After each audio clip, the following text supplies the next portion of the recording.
What happens when the most advanced military academy in the galaxy finally accepts its first human cadet? When every other species sees humans as weak, slow, and fragile? When a simple training exercise becomes the moment that changes everything the galaxy thought they knew about Earth's children? In the Galactic Defense Academy, strength is measured in tons lifted, speed in light years traveled, and intellect in quantum calculations solved per nanosecond. For 3 centuries, no human had ever qualified for admission. They were considered too primitive, too limited, too human. But Marcus Chun didn't know he was supposed to be impossible. This is the story of the day a human cadet walked into the most elite training facility in known space and casually accomplished what entire squads of alien super soldiers couldn't manage together. This is about the moment the galaxy learned that sometimes the most dangerous thing in the universe isn't the biggest, fastest, or smartest creature. Sometimes it's the one that refuses to quit. Get ready to witness the birth of a legend that will echo across star systems for generations to come. Because when Marcus Chun stepped up to that impossible challenge, he wasn't just representing humanity. He was about to redefine what it means to be strong.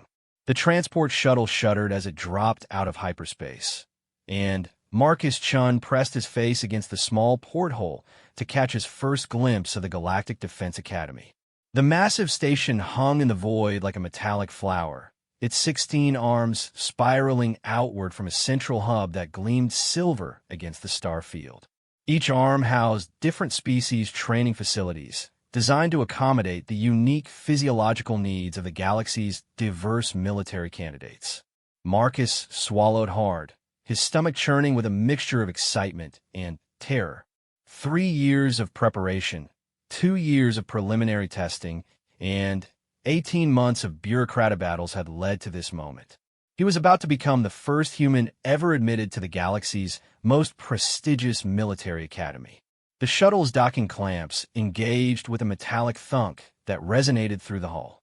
Marcus gathered his single duffel bag, everything he owned in the universe, and made his way to the airlock. The other passengers gave him curious looks.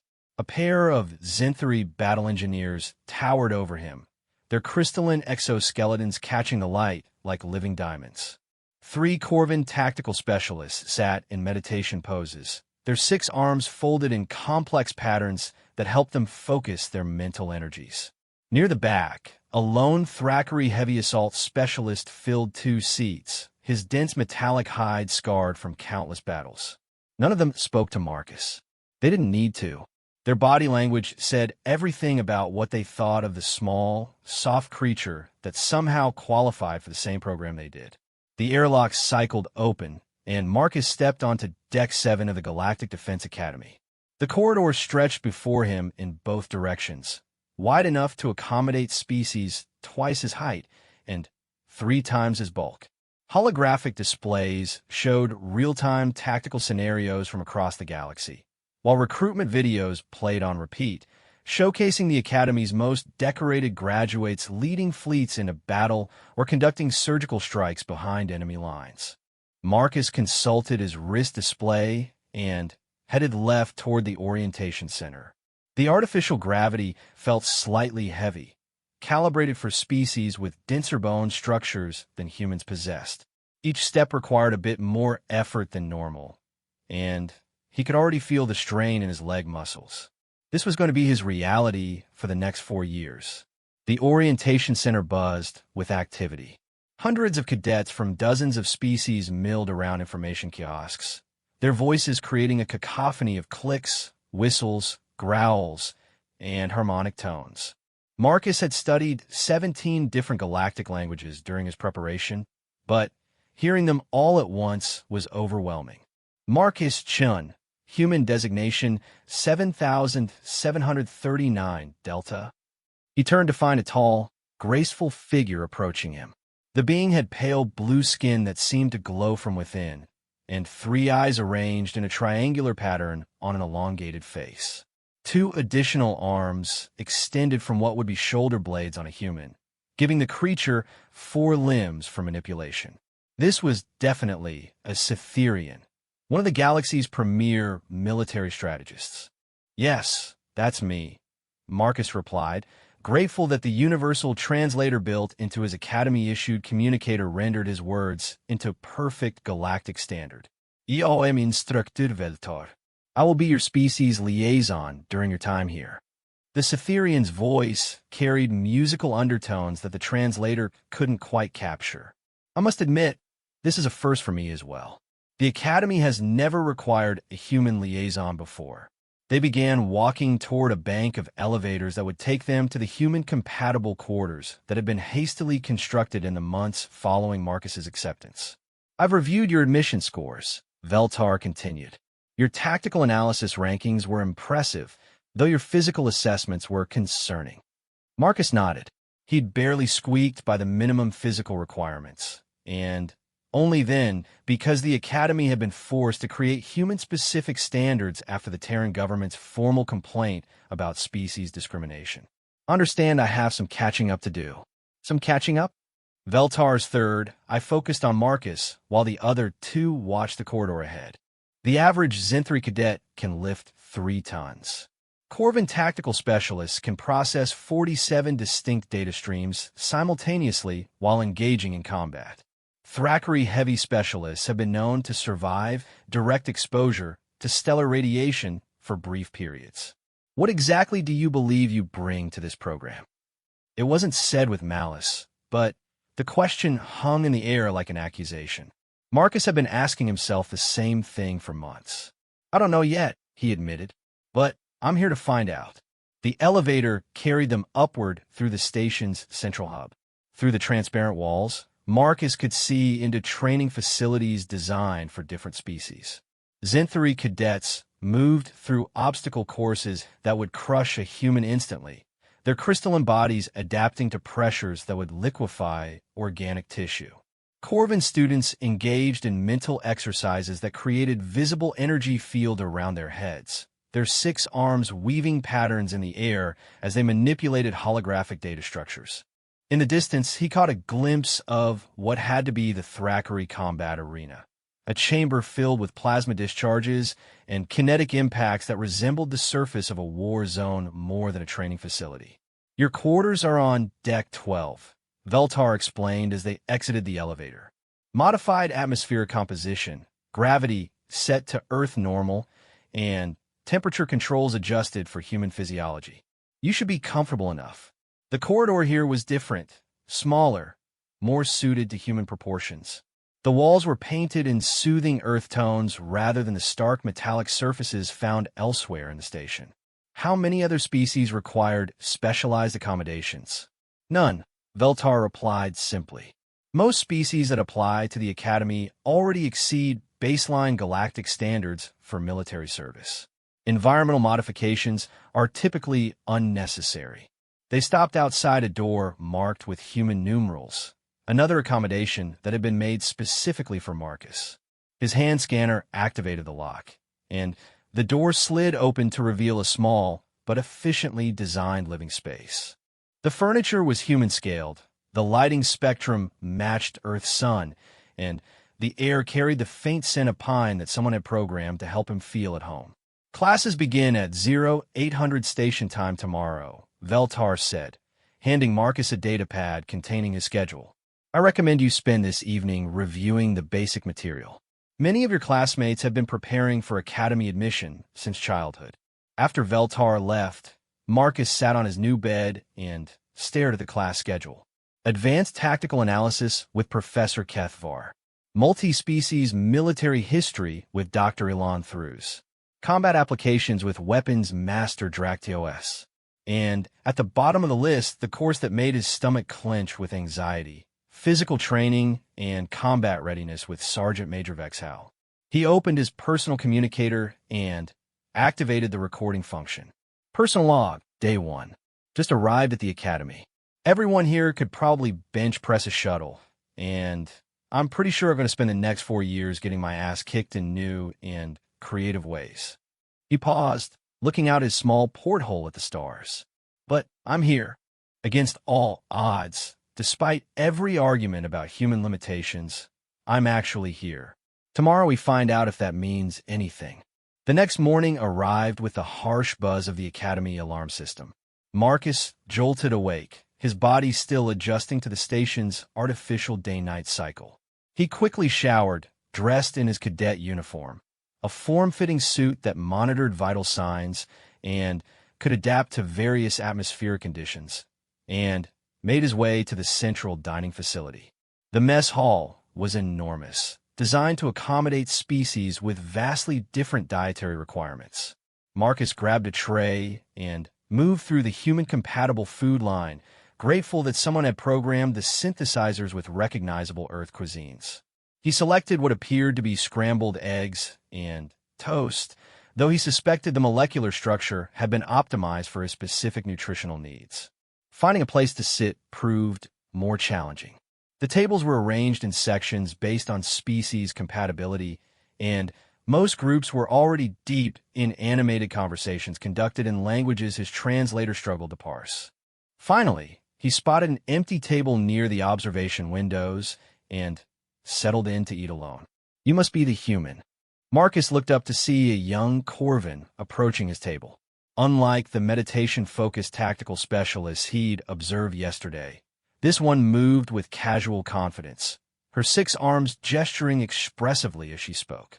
Her skin had the characteristic silver tint of her species, and her large, dark eyes held an intelligence that seemed to catalog every detail of his appearance. "Marcus Chun," he said, gesturing to the empty chair across from him. "And yes, I'm a human." "Zarathik Vin Corvallis," she replied, settling gracefully into the chair. "Combat engineering track, 3rd year. I've been following the political situation around your admission with great interest." "Political situation?" Zara's upper arms gestured dismissively while her lower arms continued eating. "Oh yes, there was quite the debate in the Galactic Council. Several species formally objected to the Academy's decision to admit a human. They argued that it would lower standards, compromise safety, and waste resources on a being that could never meet baseline performance requirements." Marcus felt his cheeks burn. What changed their minds? The Terran government threatened to withdraw from 3 trade agreements and suspend participation in 2 joint defense initiatives, Zara said matter-of-factly. Politics trumped performance metrics, as it often does. The conversation was interrupted by a low rumbling sound that seemed to come from everywhere at once. Other cadets began standing and moving toward the exits in an orderly but hurried fashion. Zara's head tilted toward the nearest speaker as an announcement echoed through the hall. "All first-year cadets report to training Complex Alpha for mandatory physical assessment. This is not a drill. Repeat, all first-year cadets to training Complex Alpha immediately." Zara's 6 arms moved in what Marcus had learned was a Corvin expression of sympathy. "Well, human, it appears your trial by fire begins sooner than expected. Training Complex Alpha is where they conduct the really serious physical evaluations." Marcus stood, his breakfast half finished. "Any advice?" "Don't die on your first day," she said with what he hoped was humor. "It reflects poorly on your species' reputation." Training Complex Alpha occupied an entire section of the Academy's lower decks, and Marcus could feel the change in atmosphere the moment he stepped off the elevator. The air here carried the sharp scent of ozone and metal, mixed with something that might have been alien sweat. The walls were reinforced durasteel rather than the decorative panels found elsewhere in the station, and the floor showed the scars of countless training exercises gone wrong. Emergency medical stations were positioned every 50 meters along the corridors, their red warning lights a constant reminder that serious injury was a real possibility here. Marcus passed a group of senior cadets heading in the opposite direction, their uniforms torn and stained with various fluids he preferred not to identify. One Thackeray student limped along with the assistance of his squad mates, his left leg clearly broken despite the species' renowned durability. "Cheerful place," Marcus muttered to himself as he followed the signs toward Assessment Chamber 7. The chamber itself was vast enough to house a small starship. The ceiling extended upward into shadows, supported by massive structural beams that doubled as anchor points for various training apparatus. Scattered throughout the space were devices that looked like medieval torture instruments redesigned by sadistic engineers with access to advanced technology. About 30 first-year cadets had already assembled in the center of the chamber, clustered in loose groups based on species affiliation. Marcus spotted 3 other humans. Apparently, he wasn't quite as unique as he believed, but they were engaged in intense conversation with a group of Altarian exchange students. He decided not to interrupt and instead positioned himself near the edge of the gathering. "Attention!" The voice boomed from speakers hidden throughout the chamber, but Marcus quickly realized it was actually coming from the massive figure striding across the training floor toward them. Sergeant Major Vexhal was a Draconian, one of the warrior species that had dominated galactic military affairs for the past 2 centuries. Standing nearly 4 meters tall, with arms thick as tree trunks and skin that looked like living armor plating, he moved with surprising grace for something so large. "Welcome to the only place in this academy where your family connections, your species' political influence, and your test scores mean absolutely nothing," Vexhal announced as he reached the group. His voice carried easily across the chamber without amplification, and Marcus felt the vibrations in his chest. "Here, you'll discover exactly what you're capable of when your life depends on it." The sergeant major's eyes, 4 of them, arranged in pairs, swept across the assembled cadets. When his gaze fell on Marcus, it lingered for several seconds longer than seemed comfortable. "Today's assessment will determine your baseline physical capabilities across 12 standardized metrics. These results will be used to design your individual training programs for the remainder of your academy tenure. Some of you may discover that your species' natural advantages are not as significant as you believed. Others may find that their perceived weaknesses can be overcome through proper application of technique and determination." Vexhal gestured toward the far end of the chamber, where a series of stations had been set up. "You will rotate through each assessment in groups of 5. Zinthari cadets, you begin with the strength trials. Corvin students, proceed to the mental acuity stations. Thraccari individuals, report to the endurance protocols." Marcus waited as the various species were called out and directed to different starting points. Finally, only the 4 humans remained. "Terrans," Vexhal said, and the word somehow sounded like both an insult and a challenge. "You will begin with the gravitational adaptation trials. Follow me." They walked to a section of the chamber dominated by a large circular platform surrounded by control panels covered in warning labels in 17 different languages. The platform itself appeared to be made from the same dark material as the station's hull, and Marcus could see energy conduits running beneath its surface. This device can simulate gravitational conditions ranging from 0.1 standard gravity up to 20 standard gravities, Vexhal explained as a technician powered up the control systems. Most academy training is conducted at between 3 and 5 standard gravities to ensure that graduates can operate effectively in a wide variety of planetary conditions. One of the other humans, a tall, athletic woman who introduced herself as Commander Sarah Kim, stepped forward. "What's the standard baseline for this test, Sergeant Major?"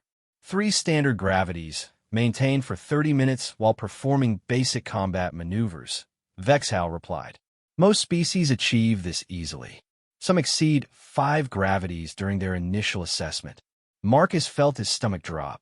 Earth's gravity was already considered low by galactic standards, registering at only 0.97 standard gravities.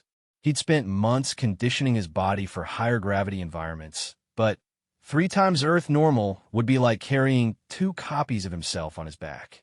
"Chun, you're first," Vexhal announced. Marcus stepped onto the platform and immediately felt the subtle vibration of the gravity generators spinning up. The technician, a 6-armed Corvin whose hands moved across the controls too quickly to follow, nodded to Vexhal.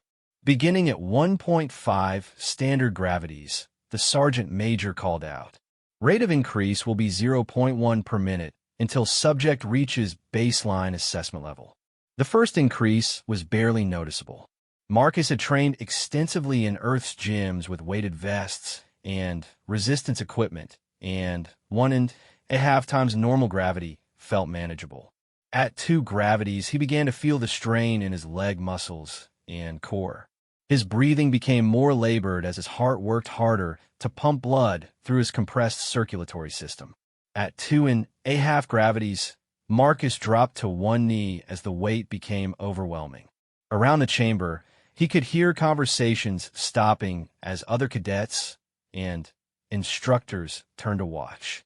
The shame of failing so publicly burned in his chest almost as much as his screaming muscles. Increased to 3 gravities, Vexhal commanded. "Sergeant Major, the human appears to be experiencing difficulty," the technician reported, recommending gradual reduction to prevent injury. "Negative. Proceed to baseline assessment level." The gravity field intensified again, and Marcus collapsed completely, his face pressed against the platform's cold surface. Every breath was an enormous effort. His heart hammered against his ribs, and he could feel sweat pouring off his body despite the chamber's controlled climate. The weight pressing down on him felt like being buried under tons of sand. Test concluded, Vexhal announced after what felt like an eternity, but was probably only 30 seconds. Gravity reduction to normal levels. As the crushing weight lifted, Marcus struggled to his hands and knees, then slowly climbed to his feet. His legs shook with exhaustion, and he had to steady himself against a nearby support beam. The other humans looked at him with expressions ranging from sympathy to concern to barely concealed disappointment. "Unsatisfactory performance," Vexhal noted, making marks on his data pad. "Kim, you're next." Commander Kim managed 2 minutes at 3 gravities before the strain became too much. The third human, a stocky engineer named Lou, lasted almost 5 minutes but couldn't perform the required combat maneuvers under the increased gravitational load. The fourth, a young pilot called Rodriguez, achieved a full 10 minutes but collapsed during the agility trials. Marcus watched each of his fellow humans struggle and fail, feeling a growing sense of despair. This was just the first assessment, and already they were proving everything the galaxy believed about human limitations. Disappointing, but expected, Vexhal announced as Rodriguez was helped off the platform. "We will continue with the next assessment, load-bearing capacity trials." They moved to another section of the chamber where various weights and lifting apparatus had been arranged. Marcus recognized some of the equipment from Earth gyms, barbells, plates, and lifting platforms, but everything was built to accommodate much larger and stronger beings. The smallest weight plate he could see was marked with the symbol for 200 kilograms. Standard assessment requires lifting twice your body weight in a deadlift configuration, Vexhal explained. Advanced candidates typically achieve 4 to 6 times body weight. Elite performers exceed 10 times their mass. A group of Zenthri cadets was just finishing their trials at a nearby station. Marcus watched in amazement as one of the crystalline beings loaded what appeared to be nearly 2 tons onto a specialized lifting platform and hoisted it overhead with apparent ease. The others in his group achieved similar feats, their exoskeletal structures perfectly adapted for managing massive loads. "Humans will use the auxiliary lifting station," Vexhal directed, leading them to a smaller setup with more manageable equipment. Even here, the lightest available plates were 50 kilograms each.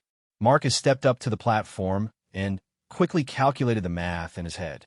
At 75 kilograms body weight, he needed to lift 150 kilograms to meet the minimum standard. He trained extensively with deadlifts and could manage about 140 kilograms on his best day with perfect form and maximum adrenaline. This was going to be close. The bar felt impossibly heavy as he gripped it and settled into position.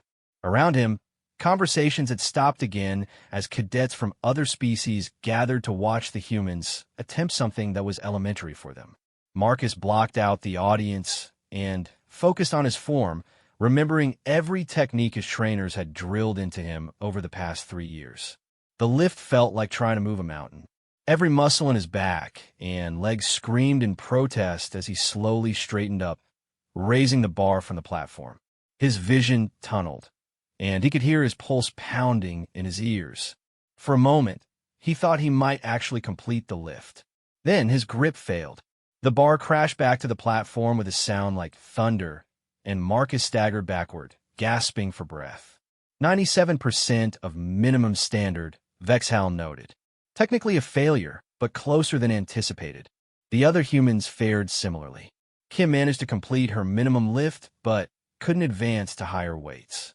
Lou exceeded the standard, but barely, while Rodriguez struggled to even approach the required load.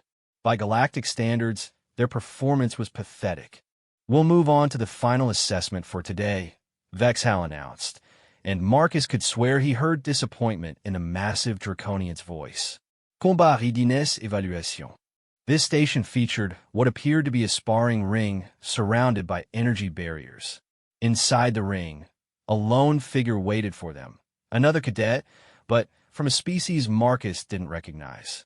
The being stood about 2.5 meters tall with 4 arms ending in clawed hands and skin that seemed to shift color like oil on water. Its movements were fluid and predatory, suggesting speed and reflexes far beyond human norms. This is Cadet Zendral of the Philos Collective, Vexhal explained. He will serve as your opponent for basic hand-to-hand combat assessment. The trial consists of remaining conscious and mobile for 60 seconds while he attempts to incapacitate you using non-lethal techniques. Marcus stared at the creature in the ring and felt his mouth go dry. 60 seconds might as well have been 60 hours. What about weapons or protective gear? Combat rarely provides such luxuries, Vexhal replied. You will rely on your training, your instincts, and whatever natural advantages your species possesses. Commander Kim volunteered to go first, stepping into the ring with determined confidence. She managed to avoid Zendral's initial attacks through superior footwork and tactical thinking, but his four-armed advantage proved overwhelming. Within 30 seconds, she was flat on her back with one of his clawed hands pressed gently against her throat in what was clearly a killing position. Lou lasted 42 seconds by staying mobile and using his lower center of gravity to avoid grappling situations. But eventually Zendral's superior reach and speed allowed him to land a takedown that ended the match. Rodriguez, drawing on his pilot training and spatial awareness, actually managed to complete the full 60 seconds, though he spent most of that time running and dodging rather than engaging. Chin, you're last, Vexhal called. Marcus climbed through the energy barrier into the ring, his heart pounding and his muscles still aching from the previous trials. Zendral regarded him with what might have been curiosity, his head tilting to one side as he assessed this new opponent. Begin, Vexhal commanded. Zendral moved like flowing water, closing the distance between them in a fraction of a second. Marcus barely managed to sidestep the initial rush, feeling clawed fingertips brush against his uniform as the alien swept past him. He spun to keep the creature in sight, but Zendral was already repositioning for another attack. The next assault came from 3 directions simultaneously as Zendral used his 4 arms to create multiple threat vectors. Marcus dropped to a crouch and rolled sideways, avoiding 2 swipes but taking a glancing blow to his shoulder that sent him stumbling. The alien's casual strength was apparent even in that light contact. Marcus spent the next 40 seconds in a desperate dance of survival, using every dirty trick and unconventional tactic he could remember from his martial arts training. He threw dust from the ring floor to momentarily blind his opponent, used his smaller size to stay inside the reach of those long arms, and at one point actually grabbed onto Zendral's leg and held on like a parasite to avoid a devastating overhead strike. With 10 seconds remaining, Zendral finally managed to pin Marcus against the energy barrier. One clawed hand closed around his throat, not quite tight enough to cut off his air supply, but clearly capable of crushing his windpipe with minimal effort. Marcus stared up into alien eyes that held what looked like respect. Time, Vexhal called, and Zindral immediately released his grip and stepped back. Acceptable performance, the alien said in accented but clear galactic standard. Your species lacks physical advantages, but your tactical adaptation is impressive. Marcus climbed to his feet, touching his bruised throat gingerly. Thank you, I think. As the assessment concluded and the various cadets began filing out of the chamber, Marcus found himself walking alone toward the exit.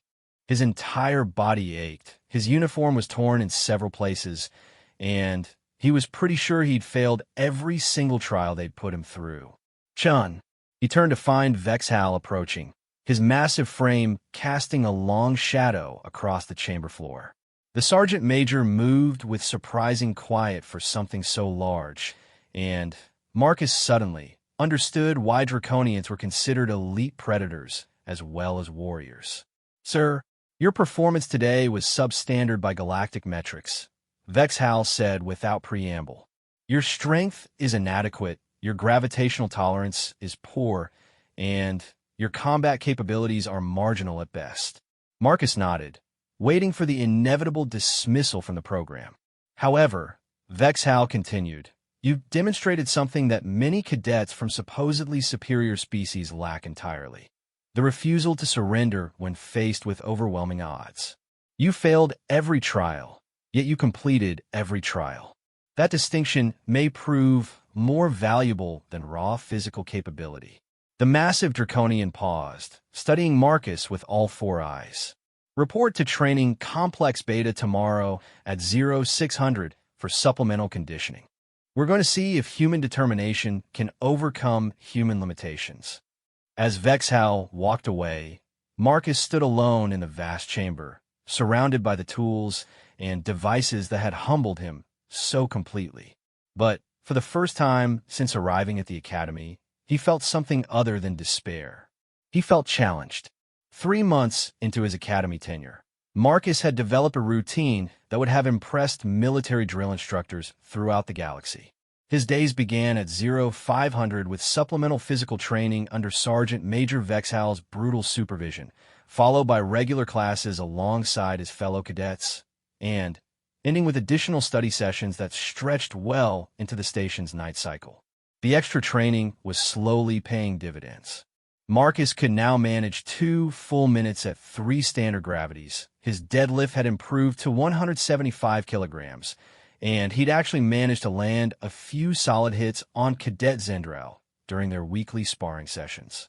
More importantly, his academic performance had begun to distinguish him from his peers in ways that surprised even his instructors.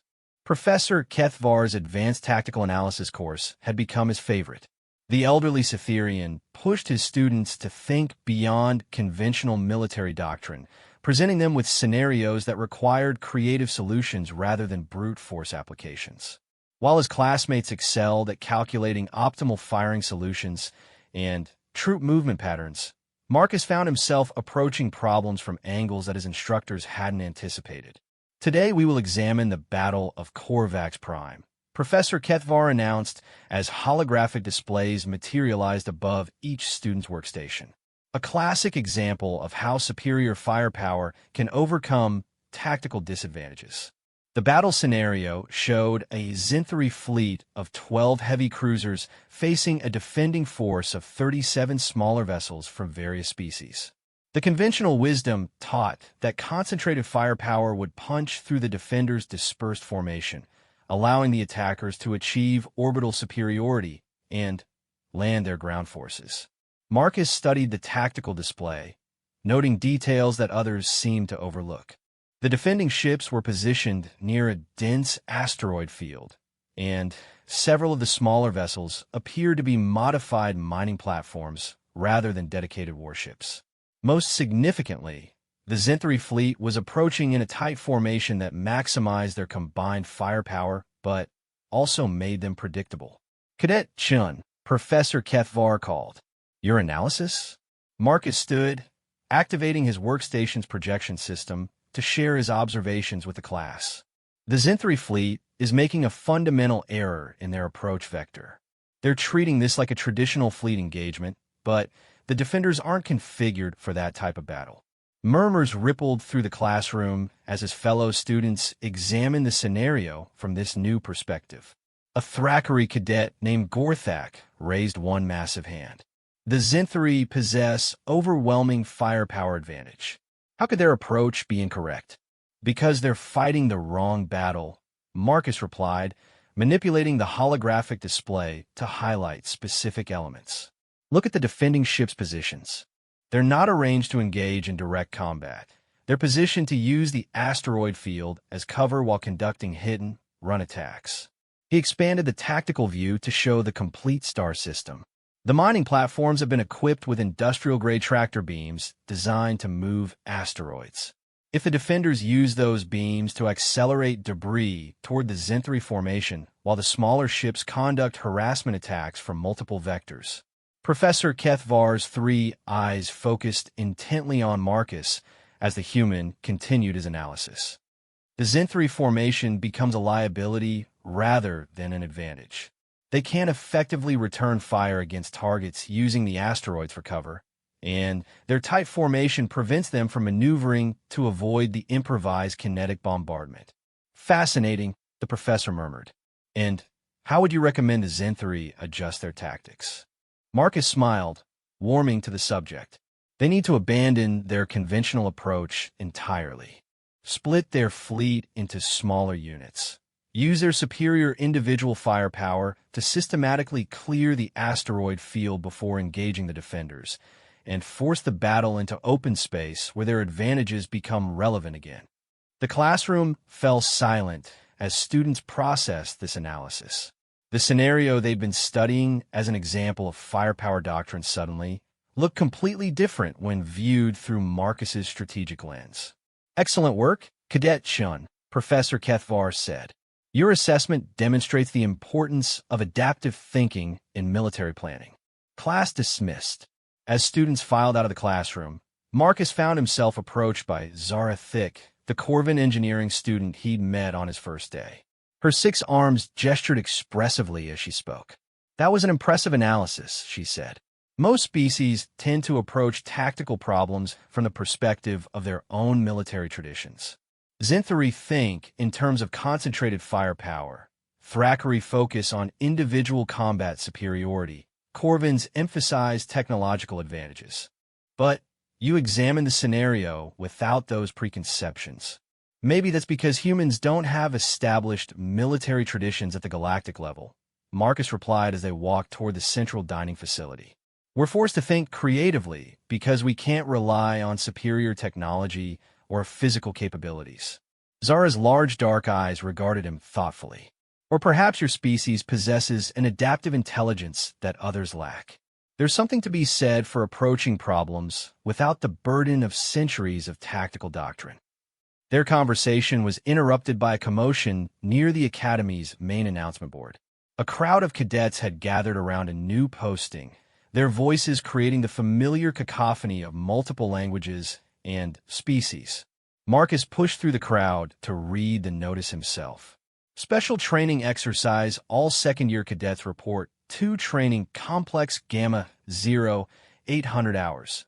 Station day, 127, full combat gear required, Gamma complex. Zara's upper arms made a gesture that Marcus had learned indicated concern. That facility is typically reserved for final-year combat trials. Second-year students usually don't train there until their 3rd semester. Marcus felt a familiar knot of anxiety forming in his stomach. Any idea what they have planned? Before Zara could answer, another voice cut through the crowd noise. Probably something designed to wash out the weak links. They turned to see Cadet Drakmore approaching, his massive Thackeray frame forcing other students to step aside. The metallic plates covering his hide showed the scars of countless training exercises, and his small red eyes held the predatory intelligence common to his species. Your concern would be touching if it weren't so misplaced, human, Drakmore continued, his voice carrying the grinding quality that Thackeray used to express contempt. Perhaps the Academy administrators have finally realized that admitting your species was an expensive mistake. Marcus felt his temper flare, but before he could respond, Zara stepped between them. Your opinion is noted and discarded, Drakmor. Cadet Chin's tactical analysis in Professor Kethvar's class was superior to anything you've produced.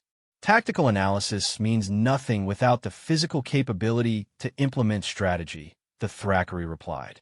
When have humans ever succeeded in actual combat against real threats? The question hung in the air like a challenge. Marcus knew that Drakmor was technically correct. Humanity had never faced a true galactic-level military crisis. Their acceptance into the broader galactic community had come through diplomacy and trade rather than conquest or defense against external threats. I guess we'll find out tomorrow, Marcus said quietly. The next morning, Marcus arrived at Training Complex Gamma to find it transformed into something that looked like a war zone. The facility's main chamber had been reconfigured with urban terrain features, simulated building facades, narrow alleyways, elevated platforms, and scattered debris that could provide cover or concealment. Emergency medical teams were stationed at regular intervals around the perimeter, their equipment prominently displayed as a reminder that serious injury was a real possibility. Sergeant Major Vexhal stood at the center of the complex, flanked by several other senior instructors representing different species and military specialties. Behind them, a massive holographic display showed what appeared to be real-time tactical information from an ongoing military operation somewhere in the galaxy. Cadets, your attention! Vexhal's voice boomed across the chamber, instantly silencing the various conversations. Today's exercise will simulate an actual combat scenario currently unfolding in the Kepler 442 system. Rebel forces have occupied the primary trade hub on Kepler 442b, and civilian evacuation efforts are being hampered by hostile action. The holographic display zoomed in to show a sprawling urban area dotted with civilian structures and commercial facilities. Red markers indicated known enemy positions, while blue icons showed friendly forces and evacuation points. You will be divided into 5 cadet squads representing rapid response teams tasked with securing civilian evacuation routes while neutralizing enemy resistance, Vexhal continued. This exercise will test your ability to coordinate across species lines, adapt to changing tactical situations, and make critical decisions under pressure. Marcus listened as squad assignments were announced, feeling increasingly nervous as his name wasn't called with the early groups. Finally, Vexhal reached the last squad. Squad 5, Chun, Human Tactical Specialist. Zarthane, Zinthri Heavy Weapons. Kixera, Corvin Technical Specialist. Velnuk, Altorion Reconnaissance. And Drakmor, Thackeray Assault Specialist. Marcus felt his heart sink as he realized he'd been assigned to work with the Thackeray, who'd questioned human capabilities just the day before. Worse, as he looked around at his squad mates, he realized he was the only member without obvious combat specializations. The others were all built for warfare in ways he simply wasn't. Squad leaders have been selected based on tactical analysis scores from Professor Kethvar's evaluations, Vexhal announced. Chun, you'll command Squad 5. The announcement hit Marcus like a physical blow. He was expected to lead a squad that included beings who could individually outfight him without effort, using tactics he'd only studied in theoretical scenarios, against simulated enemies that represented real threats somewhere in the galaxy. Drakmor's expression was unreadable behind his metallic features, but Marcus could sense the Thackeray's displeasure of being placed under human command. The other squad members showed varying degrees of surprise and concern. Squads will have 30 minutes to plan their approach, Vex_Hal continued. Intelligence briefings are available at workstation terminals. Exercise commences at 0900 hours sharp. As the squads dispersed to their planning areas, Marcus found himself facing 4 alien beings who were looking to him for leadership. Zarthane, the Zinthri heavy weapons specialist, stood nearly 3 meters tall, with crystalline armor plating that could deflect most small arms fire. Kixera's 6 Corvin arms were already interfacing with portable computing devices, pulling up technical specifications and facility blueprints. Velnock's altering physiology allowed him to see across multiple light spectrums simultaneously, making him an ideal scout. And Drakmore's combat experience was evident in every scarred plate of his metallic hide. Recommendations? Marcus asked, settling into his command role despite his nervousness. Direct assault, Drakmore said immediately. Concentrate our firepower against the strongest enemy position, break their line, and exploit the gap to reach the evacuation zones. Kixera's multiple arms gestured negatively. The intelligence reports indicate enemy forces are concentrated in defensive positions specifically designed to defeat direct assault tactics. We would take severe casualties attempting a frontal attack. Stealth approach, Velnock suggested, his multi-spectrum vision allowing him to examine the tactical display from perspectives others couldn't access. I can identify patrol patterns and blind spots in their surveillance network. We infiltrate past their perimeter and strike from unexpected directions. Marcus studied the briefing materials, noting details that others seemed to miss. The enemy forces were well-positioned and heavily armed, but their deployment patterns suggested they expected conventional attacks from predictable directions. More importantly, the civilian evacuation routes they were meant to secure weren't just pathways. They were lifelines for hundreds of innocent beings trapped in the combat zone. What if we're thinking about this wrong? He said finally. We're not just trying to defeat enemy forces. We're trying to save lives. What if those two objectives aren't the same thing? Marcus spread the tactical display across their planning table, using his hands to manipulate the holographic terrain into a three-dimensional view. His squad members gathered around him, their expressions ranging from curious to skeptical as he began outlining his unconventional approach. Look at the enemy positions, Marcus said, highlighting specific areas on the map. They're concentrated around key infrastructure points, the spaceport, the communications hub, the power distribution center. Classic strategic objectives. Drakmore leaned forward, his metallic features reflecting the holographic light. Of course they are. Those are the targets any competent force would seize to control the area. Exactly, Marcus replied. But what if we don't try to take those objectives away from them? What if we make holding them irrelevant? He zoomed the display in on the civilian evacuation routes, tracing pathways that wound through residential districts rather than the heavily defended commercial zones. The civilians aren't trapped at the strategic objectives. They're scattered throughout the residential areas, cut off from evacuation points by enemy patrols and checkpoints. Kixera's 6 arms moved in rapid calculation as she processed this information. You're suggesting we bypass the enemy strongholds entirely and focus on establishing alternative evacuation corridors.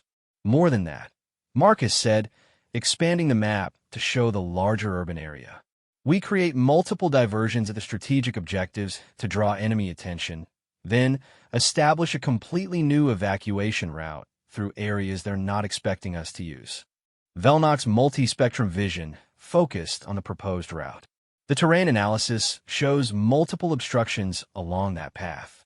Collapsed structures from earlier fighting, debris fields, environmental hazards. Which is exactly why the enemy won't expect us to use it, Marcus replied. Zarthane, your heavy weapons training, does that include demolitions and engineering work? The massive Zenthri nodded slowly. Zenthri military doctrine emphasizes versatility. All heavy weapons specialists receive training in battlefield engineering and obstacle clearance. Perfect. Kixera, can your technical specialization handle communications and sensor jamming? The Corvin's arms gestured affirmatively. Standard Corvin military education includes electronic warfare applications. I can disrupt enemy communications within a limited area and create false sensor readings to mask our movements. Marcus turned to Velnock. Your reconnaissance capabilities. Can you identify exactly where the civilians are located and guide them to our new evacuation route without alerting enemy patrols? Child's play. The Altarian replied with confidence. My visual spectrum analysis can track heat signatures and movement patterns through most building materials. Finally, Marcus faced Drakmore. Your assault training. Can you coordinate diversionary attacks that draw maximum attention without exposing you to unacceptable casualties? The Thackeray was silent for several long moments, his small red eyes studying the tactical display with new interest. You're asking me to conduct harassment operations rather than direct assault. I'm asking you to be the most important part of this operation, Marcus clarified. Without effective diversions, the civilians will be caught in crossfire when we start moving them. Your job is to make sure every enemy soldier is looking in the wrong direction at exactly the right time. Drakmore's head tilted slightly. A gesture Marcus had learned indicated grudging respect among his species. This is not a conventional approach. The conventional approach would get a lot of civilians killed, Marcus replied. We're not here to prove how tough we are. We're here to save lives. The 30-minute planning period concluded with Squad 5 presenting a radically different approach than the other teams. While Squads 1 through 4 had developed variations on direct assault tactics, Marcus outlined a complex coordination plan that emphasized misdirection, alternative pathways, and civilian protection over enemy elimination.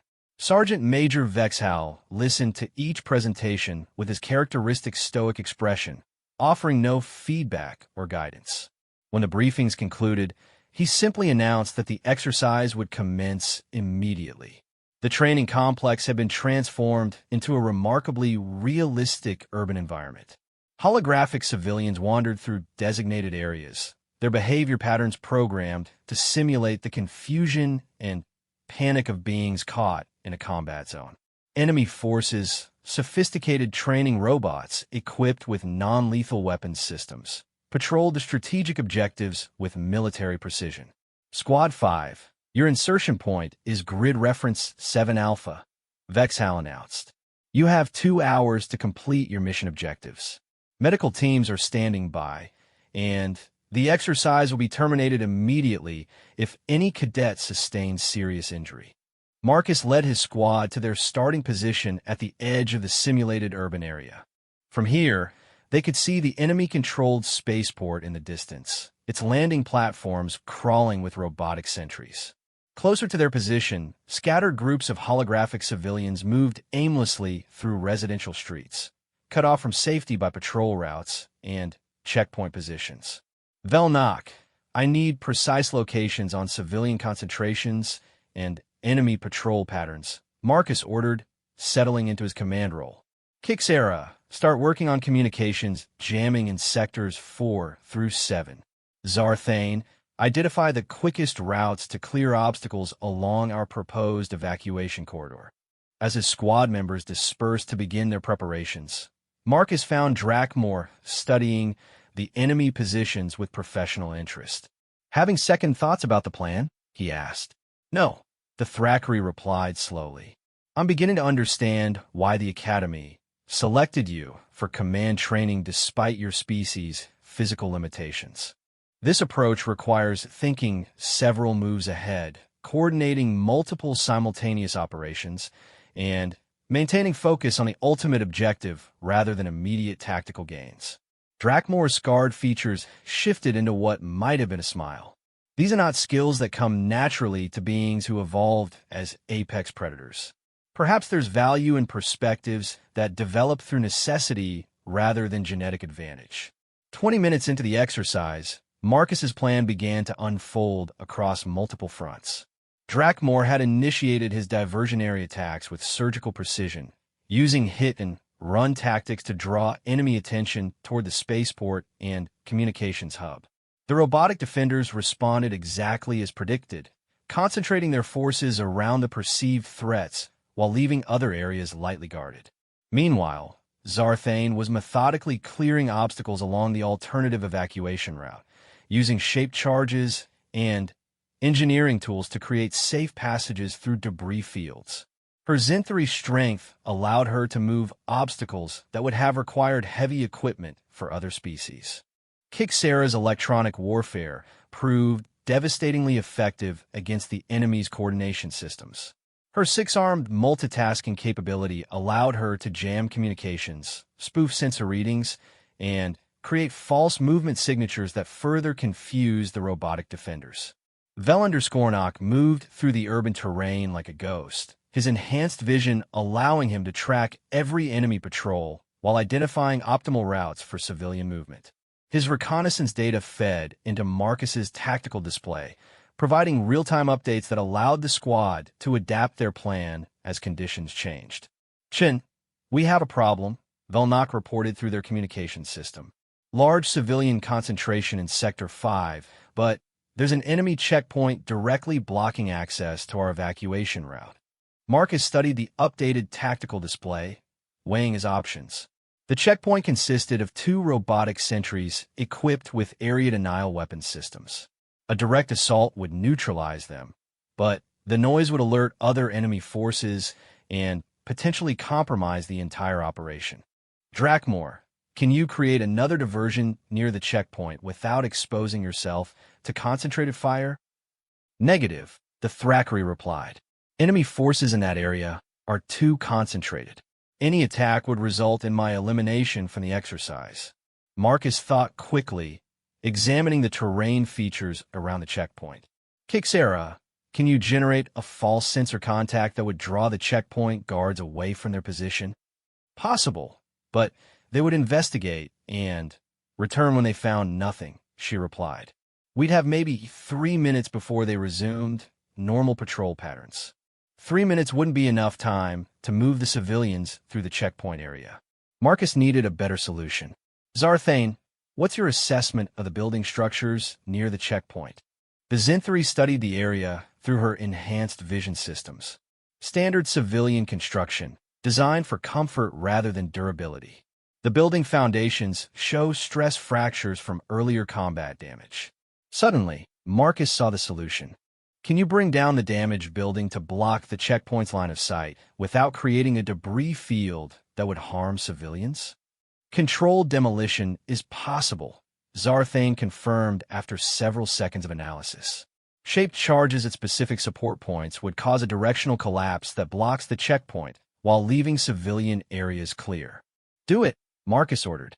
"Vel_Knock, prepare to guide civilians through the alternate route the moment Zarthane creates our cover. Kixera, I need sensor jamming around the collapse zone to prevent enemy forces from getting clear readings on what's happening." The controlled demolition was a thing of beauty.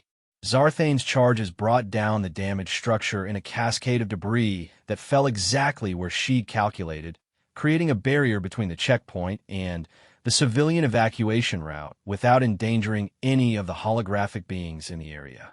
"Civilian movement initiated," Vel_Knock reported. "First group is entering the evacuation corridor now." Marcus watched his tactical display as dozens of civilian icons began moving towards safety. The plan was working, but they weren't finished yet. "Drakmor, how are your diversions holding up?" "Enemy forces are beginning to recognize the pattern," the Thrakkery replied. "They're adapting their response protocols and shifting units to counter my attacks. I estimate 10 more minutes before they identify my actual position." "That's all we need," Marcus said, checking the civilian evacuation progress. "Vel_Knock, status on remaining civilian groups?" 70% evacuated. Remaining civilians are in sectors 2 and 8, but enemy patrols are moving to investigate the building collapse. They'll discover our evacuation route soon. Marcus made a quick decision. All units, priority shift to covering the evacuation corridor. Drakmor, fall back to Overwatch Position Alpha and provide cover for the remaining civilians. Zarthane, prepare charges to seal our exit route once everyone's through. The final phase of the operation unfolded with clockwork precision. Drakmor's covering fire kept enemy patrols at bay, while the last civilian groups moved to safety. Zarthane sealed the evacuation corridor with another controlled explosion, preventing enemy pursuit. Within 90 minutes of starting the exercise, Squad 5 had successfully evacuated every civilian from the danger zone, without losing a single squad member. "Exercise complete," Sergeant Major Vexhal announced over the communication system. All squads returned to briefing area for evaluation. As Marcus led his squad back to the central chamber, He felt a mixture of exhaustion and exhilaration. They not only completed their mission objectives, but had done so using tactics that none of the other squads had attempted. The post-exercise briefing was held in the same chamber where they'd received their initial instructions. The holographic tactical display now showed the results from all 5 squads, with performance metrics and mission outcomes clearly visible. Squads 1 and 2 had successfully neutralized enemy positions through direct assault tactics, but had suffered significant simulated casualties in the process. Squad 3 had achieved their objectives through stealth and precision strikes, though their approach had required much longer to complete. Squad 4 had attempted a combined assault and infiltration strategy, but had been forced to abort when enemy countermeasures proved more effective than anticipated. Squad 5, Vexhal announced, his 4 eyes focusing on Marcus and his team, achieved complete mission success with 0 casualties, evacuated 100% of civilians, and completed their objectives in the shortest time of any squad. Murmurs of surprise rippled through the assembled cadets. Marcus felt his cheeks burn with embarrassment at the attention, but also with pride at his squad's performance. Cadet Chun, Vexhal continued, your tactical approach was unconventional by galactic military standards. Explain your decision-making process. Marcus stood, acutely aware that every cadet and instructor in the chamber was watching him. Sergeant Major, I approached the problem from the perspective of mission objectives rather than tactical doctrine. Our goal was to save civilian lives, not to defeat enemy forces. Once I focused on that objective, the solution became about finding the most effective way to move civilians to safety rather than the most militarily satisfying way to engage the enemy. Professor Kethvar, who had been observing the exercise from the instructor area, raised one of his 4 arms. This approach required your squad members to operate outside their species' traditional military specializations. How did you convince them to accept such unconventional roles? I didn't convince them of anything, Marcus replied honestly. I asked them to use their specialized skills in service of the mission rather than in service of traditional tactical approaches. Drakmore's assault training made him perfect for diversionary operations. Zarthane's heavy weapons expertise included demolitions and engineering. Kixera's technical skills were exactly what we needed for electronic warfare. Velnok's reconnaissance capabilities were ideal for civilian evacuation coordination. He paused, looking around at his squad members. I didn't ask them to do anything they weren't trained for. I just asked them to think about how their training could serve objectives beyond traditional combat operations. Drakmore stepped forward, his massive Thackeray frame drawing attention from across the chamber. If I may add something, Sergeant Major, Cadet Chin's leadership demonstrated something that my species' military training does not emphasize: the ability to see tactical situations from perspectives that aren't limited by preconceived notions about how battle should be fought. The Thackeray's admission carried significant weight given his earlier criticism of human capabilities. His approach required understanding not just what each squad member could do, but what each needed to contribute for the mission to succeed. This is a form of tactical intelligence that doesn't depend on physical superiority or advanced technology. Sergeant Major Vexhal nodded slowly, his expression thoughtful. Cadet Chun, report to my office tomorrow at 0600 for special assignment briefing. As the cadets dispersed from the briefing chamber, Marcus found himself surrounded by his squad members. Even Drakmore, who had been so dismissive of human capabilities, seemed to regard him with new respect. That was exceptional leadership, Zarathik said, joining the group.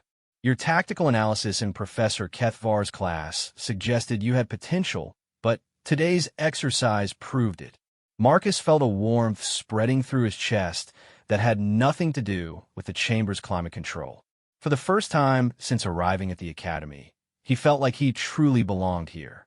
But he had no idea that tomorrow's special assignment would test everything he thought he knew about his own capabilities. Marcus arrived at Sergeant Major Vexhal's office precisely at 0600, his mind racing with possibilities about what kind of special assignment awaited him. The massive Draconian's workspace was spartanly furnished, containing only essential items and a few mementos from what was obviously a distinguished military career. Battle honors from campaigns across the galaxy decorated one wall, while the other displayed tactical analyses of famous historical engagements. "Sit," Vexhal commanded, gesturing toward a chair that had been adjusted to accommodate human proportions. "What I'm about to discuss with you does not leave this room until I give explicit authorization." "Understood." "Yes, Sergeant Major." Vexhal activated a privacy screen around his office, and Marcus felt the subtle sensation of being inside an energy field designed to prevent surveillance or eavesdropping. Whatever they were about to discuss was clearly sensitive information. "The Academy has received a request from the Galactic Defense Force for assistance with an unusual situation," Vexhal began. 3 days ago, a cargo vessel carrying classified military equipment experienced catastrophic engine failure in the Vega system. The ship managed to reach the research station on Vega Prime before suffering complete power loss. He activated a holographic display showing the orbital mechanics of the Vega system. A small space station appeared in the projection, surrounded by the debris field of what had obviously been a significant industrial operation. The research station was abandoned 15 years ago after a mining accident made the facility economically unviable, Vex_Hal continued. However, the station's automated systems are still functional, including a cargo handling facility that the damaged ship was able to dock with. Marcus studied the display, noting the station's configuration and the disabled vessel attached to one of its docking arms. "What's the nature of the classified equipment?" "That information is above your clearance level," Vexhal replied. "What matters is that the equipment must be recovered before it can fall into unauthorized hands. However, the recovery operation has encountered an unexpected obstacle." The holographic display zoomed in on the space station's cargo bay, revealing a massive cylindrical device suspended in a specialized containment system. Even through the projection, Marcus could see that the object was enormous, easily the size of a small building, and clearly designed for industrial applications rather than military use. "The cargo transfer system requires manual operation due to the power failure," Vexhal explained. "The device must be physically moved from the damaged ship's cargo hold to a recovery vessel that will arrive tomorrow. The problem is that the manual transfer mechanism requires someone to operate lifting controls while standing in an unpressurized environment." Marcus felt his stomach drop as he began to understand the implications. "How much does the device weigh?" "In the station's reduced gravity field, approximately 800 kilograms, Vexhal replied. "Under normal circumstances, this would be a trivial operation for any trained military personnel. However, the control mechanism was designed for species with significantly greater physical capabilities than humans possess." The display shifted to show the interior of the cargo bay, focusing on a control station positioned near the massive lifting apparatus. The manual controls were clearly designed for beings with much larger hands and far greater grip strength than any human could manage. "The Galactic Defense Force has already attempted to resolve this situation," Vexhal continued. "A squad of Zenthri engineers tried for 6 hours yesterday to operate the controls. Despite their enhanced strength and specialized training, they were unable to maintain the precise grip pressure required for the lifting sequence." Marcus stared at the holographic controls, noting their configuration and the obvious wear patterns around the grip surfaces. "What makes this so difficult? It's just lifting controls, right?" "The mechanism requires continuous pressure on multiple activation points while simultaneously manipulating directional controls," Vexhal explained. "The original designers assumed that operators would possess both significant grip strength and the fine motor control necessary for precision movements. The combination has proven impossible for species that excel in one area but lack capability in the other." A terrible suspicion was beginning to form in Marcus's mind. "Sergeant Major, why exactly am I being briefed on this situation?" Vexhal's 4 eyes focused on Marcus with uncomfortable intensity. Because yesterday's exercise demonstrated that you possess a unique ability to find unconventional solutions to apparently impossible problems. The Galactic Defense Force has requested that the Academy provide a tactical analyst capable of thinking outside established military doctrine. You want me to figure out how to operate controls that trained engineers couldn't manage? I want you to determine whether the mission is possible at all, Vexhal corrected. If the equipment cannot be recovered through manual operation, the Defense Force will be forced to destroy the research station to prevent the classified technology from falling into unauthorized hands. Marcus felt the weight of responsibility settling on his shoulders like a physical burden. The decision to destroy an entire space station, along with millions of credits worth of scientific equipment and historical archives, would fall to him if he couldn't find another solution. When do I leave? Immediately, Vexhal replied. A transport shuttle is waiting in Docking Bay 7. You'll be accompanied by Lieutenant Commander Cassera of the Galactic Defense Force, who will brief you on additional details during the flight to Vega Prime.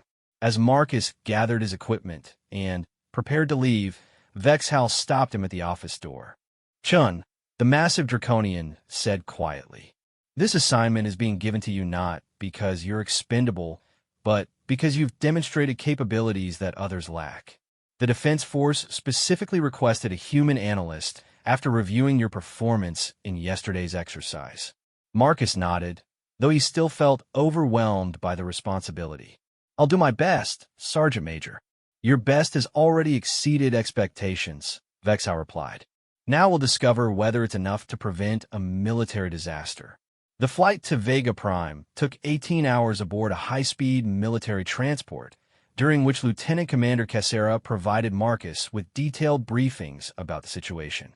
The Altarian officer's multi-spectrum vision allowed her to examine the technical specifications from perspectives that normal beings couldn't access, and her analysis painted a grim picture of the challenges ahead. The lifting mechanism was designed by the Corvin Engineering Guild approximately 40 years ago, she explained as they reviewed holographic blueprints. At the time, most galactic industrial operations were conducted by species with significant physical advantages over current standards. The designers assumed that operators would possess both Zenthri-level grip strength and Corvin-level fine motor control. Marcus studied the control configuration, noting the spacing and pressure requirements for each activation point. Has anyone attempted to modify the controls to accommodate different physiologies? Negative, Cassera replied. The control system is integrated with the station's structural support network. Any modifications would require weeks of engineering work and specialized equipment that isn't available in the Vega system. As their transport approached Vega Prime, Marcus got his first direct view of the abandoned research station. The facility was massive, consisting of multiple habitat modules connected by enclosed walkways, with industrial sections extending outward like the legs of a metal spider. The damaged cargo ship clung to one of the docking arms like an injured bird, its hull scarred by whatever catastrophe had disabled its engines. The atmosphere in the cargo bay was vented during the emergency landing, Cassera explained as they prepared to dock with the station. You'll be working in a vacuum environment, which adds additional complexity to the manual operation requirements. Marcus nodded, checking his pressure suit seals and life support systems. He'd trained extensively in vacuum operations during his academy preparation, but the reality of working in space was still intimidating. The interior of the research station showed clear signs of its hasty abandonment 15 years earlier. Personal belongings still occupied workstations, and meal trays sat in the cafeteria as if their owners had simply stepped away for a moment. Emergency lighting cast eerie shadows throughout the corridors, and the silence was broken only by the hum of automated life support systems.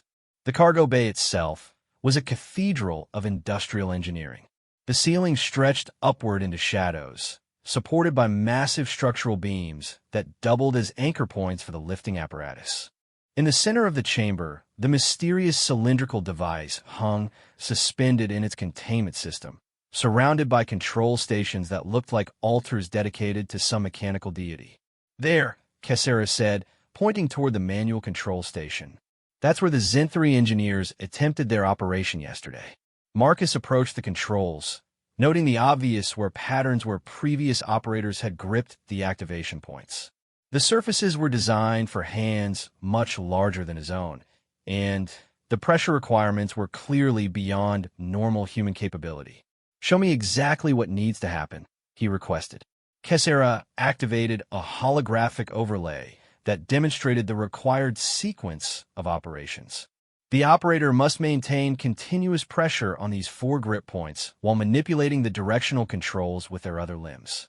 The lifting sequence requires precise movements coordinated across multiple axes, with timing tolerances measured in fractions of a second. Marcus watched the demonstration sequence play out several times, studying the coordination requirements and pressure specifications. The task was clearly designed for a being with 4 arms and the grip strength of an industrial vice. What happens if the pressure isn't maintained consistently? The lifting mechanism automatically locks into safety mode, Kesera replied. The load returns to its starting position, and the entire sequence must be restarted from the beginning.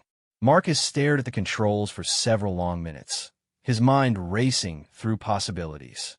The conventional approach was clearly impossible.